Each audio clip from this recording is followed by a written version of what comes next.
La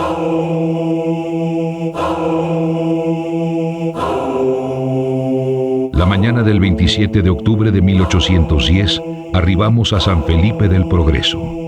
Nos recibieron al vuelo las campanas. Oficié un Te Deum en la humilde capillita y me entregaron 2 cañones que mandé fundir en Guanajuato.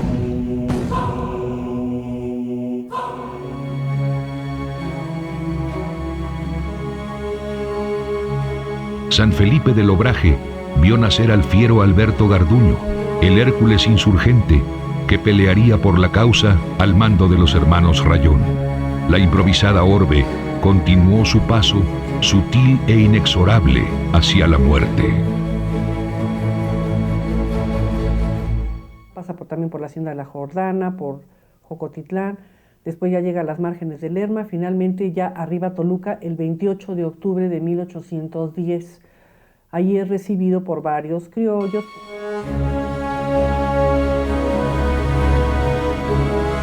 Morelos, por su parte, no perdió tiempo en encender la llama de la insurgencia.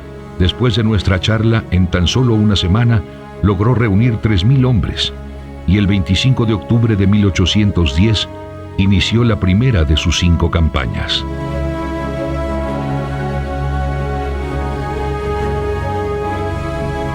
Con 25 hombres salió de Carácuaro rumbo al puerto de Acapulco, tal como se lo pedí, dando importancia primordial a la calificación de las tropas por sobre su cantidad.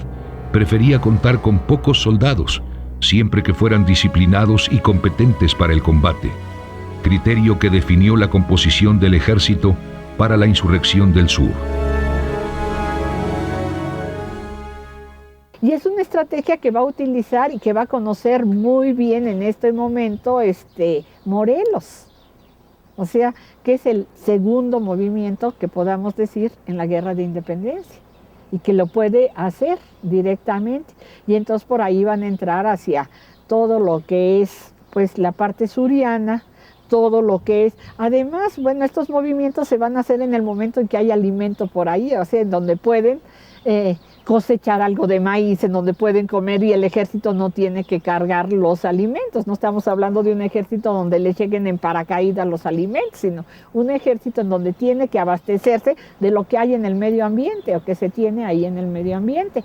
Fue otro el movimiento completamente y ahí vamos a tener pues, las batallas que van a llegar a Villaguerrero, a lo que hoy conocemos como Villaguerrero, a la parte esta de Iztapan de la Sala, Tonatico, a la parte esta de Miñas, de Sultepec. O sea, va a venir de todo esto porque va a ser la parte que conocía la Intendencia entonces de México, que conocía Morelos y que sabía cómo hacerlo. Porque si ustedes recuerdan, toda esta parte del actual estado de Guerrero, que es a donde se va a mover Morelos con mucha, ahora sí como pez en el agua, pues era la parte que pertenecía a la Intendencia de México en estos años. Morelos escribió alguna vez: cierto que pueblos enteros me siguen a la lucha por la independencia, pero les impido, diciendo que es más poderosa su ayuda, labrando la tierra para darnos el pan a los que luchamos. 13 centavos ganaban los campesinos por jornada de sol a sol, y los que siguieron nuestros pasos empezaban temprano el día, pero nunca sabrían si llegarían al final de él para ver cómo se ocultaban las estrellas. Todos sabíamos que podíamos partir, pero no si tendríamos regreso. Sin importar lo mucho que dejáramos atrás, era la idea constante de todos al mismo tiempo, entre el bullicio de los caballos y los niños, a cada paso, acompañada de vez en cuando por un melancólico silencio.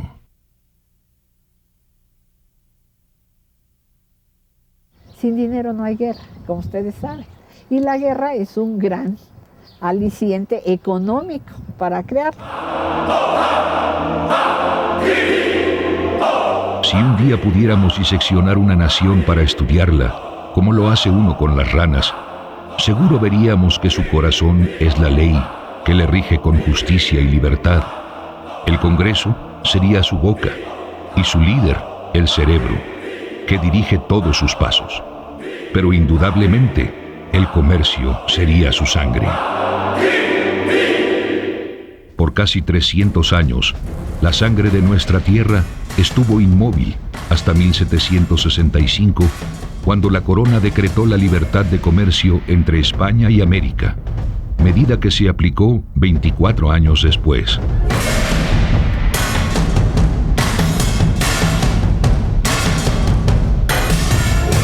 La apertura productiva triplicó en pocos años los ingresos fiscales obtenidos a través del comercio y multiplicó casi por 7 la actividad mercantil. La Nueva España era uno de los países más ricos del orbe mundial, pero no era así, pues casi toda la riqueza pasaba a llenar las arcas del tesoro español. Por eso los extranjeros que visitaban nuestras tierras decían que la nuestra era una nación de mucha riqueza y máxima pobreza, o bien que el nuestro era el país de la desigualdad.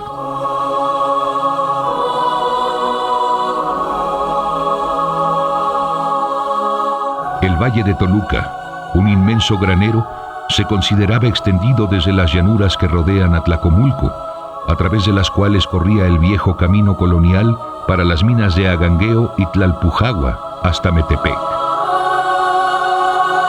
Pero a pesar de tener tierras fértiles, había cultivos prohibidos para los criollos, justamente por ser lucrativos.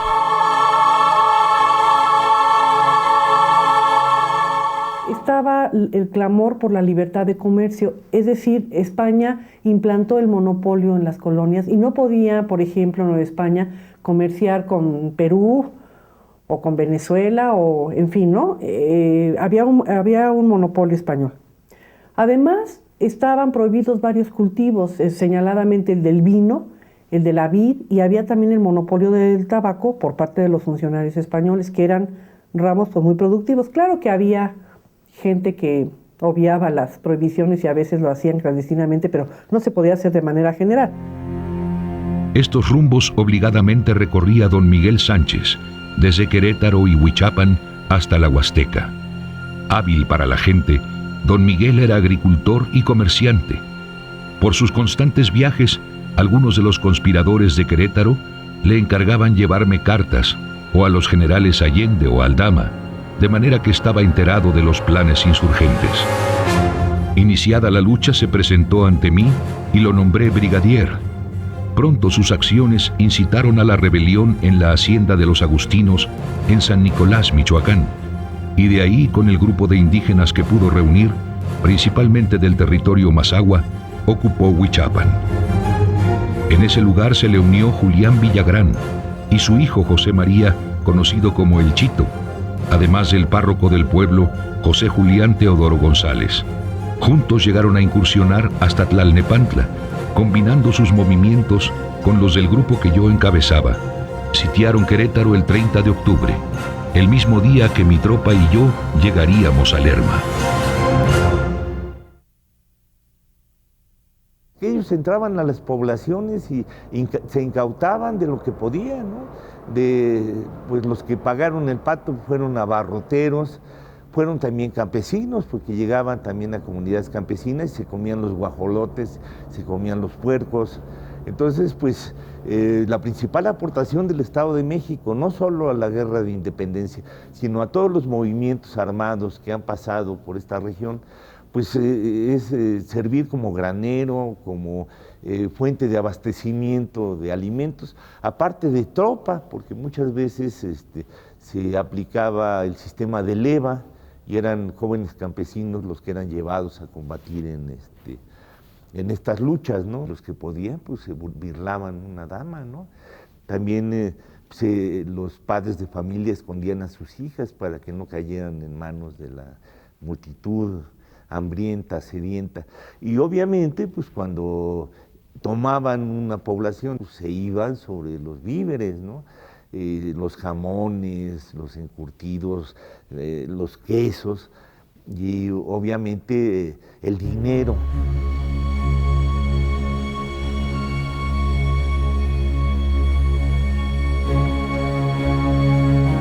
Mansos y humildes como la tierra morena que labran diariamente, los indígenas mazahuas vivían en caseríos dispersos, en lo que ahora son los municipios de Atlacomulco, Temascalcingo, El Oro, Jocotitlán, Jiquipilco, Ixtlahuaca y San Felipe del Progreso.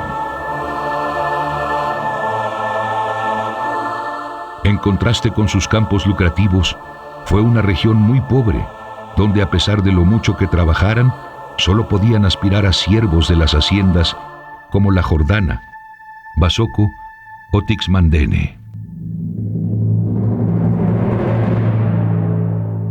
Los mazahuas eran apacibles fieras. Si se les provocaba, reaccionaban con violencia, siempre que unidos pudieran rechazar el ataque o castigar al que los maltratara. Y ya estaban hartos de humillaciones. Ellos fueron mis aliados.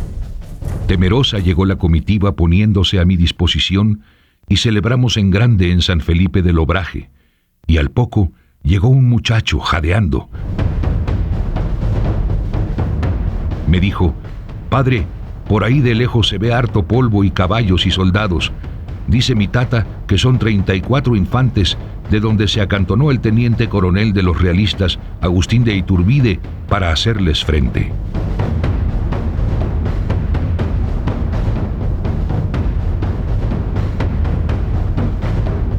Iturbide era un joven de apenas 27 años. Por un momento pensé que en lugar de enfrentarme, podría convencerlo de unirse a la causa.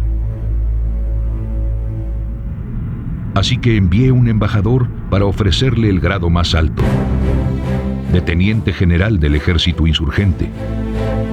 Sin embargo, ofendido, lo rechazó y se retiró para unirse al general realista Torcuato Trujillo, quien avanzaba a Lerma. No podíamos alargar más la fiesta.